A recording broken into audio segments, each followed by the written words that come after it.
Hello. On today's lesson, we are going to start in the book of John, chapter number 5. After this, there was a feast of the Jews, and Jesus went up to Jerusalem. Now, in the Bible, in the Old Testament, there were feasts that took place at Jerusalem every year. And the people were required by the law to go to these feasts. So Jesus, he is a Jewish man. And so there is a feast in Jerusalem. And so he goes to the feast. Now there is at Jerusalem by the sheep market a pool, which is called in the Hebrew tongue Bethesda, having 5 porches. So there's a sheep market. And the sheep market is where people go and buy and sell sheep. If you've ever been to a market that sells animals, you will know that this is not a very clean place, because animals are animals, and there are many times hundreds of sheep or hundreds of cows if you go to a cattle market or whatever is being sold. But all of these animals are brought there and they're kept in pens until someone buys them. And so it's a place normally that's very, very dirty. And beside this sheep market, there's a pool. And it has 5 porches around it. So the pool at the sheep market is probably a pool that you do not want to get into. But there were many people there. Look at verse 3 with me. In these, that's on these porches around this pool, lay a great multitude of impotent folk, of blind, halt, withered, waiting for the moving of the water. So many people are there, and they have problems. Some of them cannot walk. Some of them cannot see.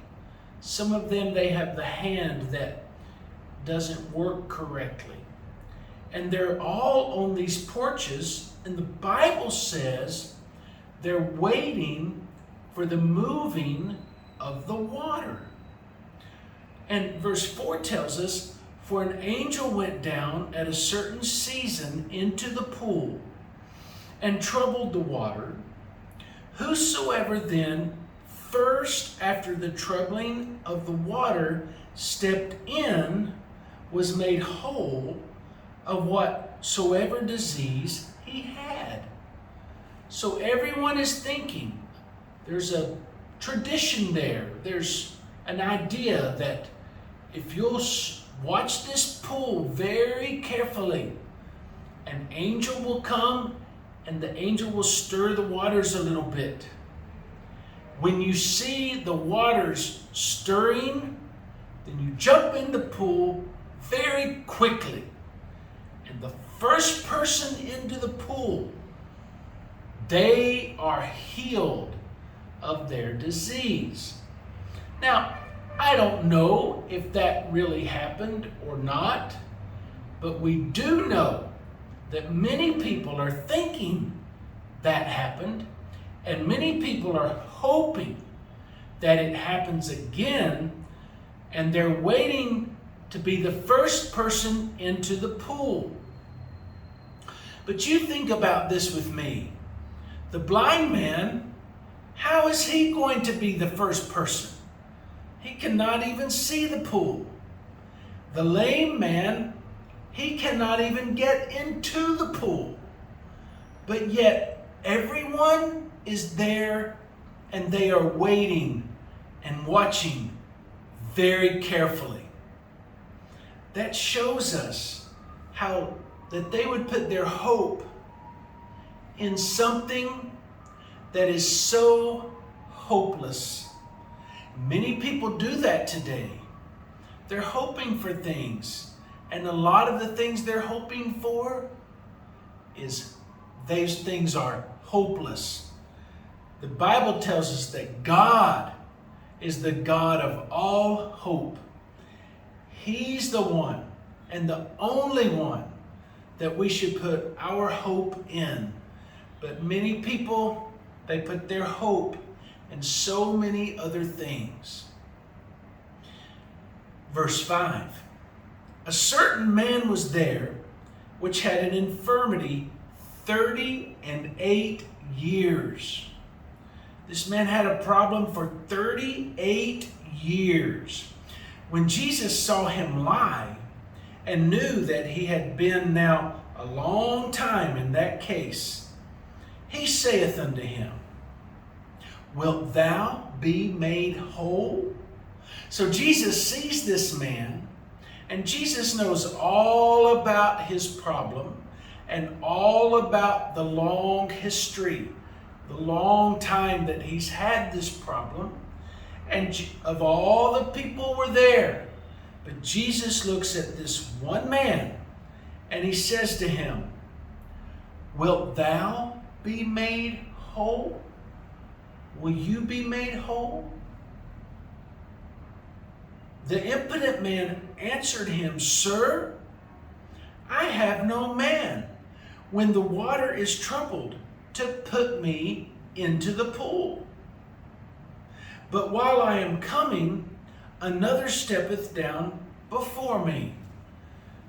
So he tells Jesus, I don't have anybody to put me into the pool. If I only had somebody that would be here with me and be my partner and watch with me, and when the waters are stirred, quickly they could put me into the pool. So this man, he has no hope. But Jesus is there. And when Jesus is close by, hope is close by. Jesus saith unto him, Rise, take up thy bed, and walk. And immediately the man was made whole, and took up his bed, and walked. And on the same day was the Sabbath.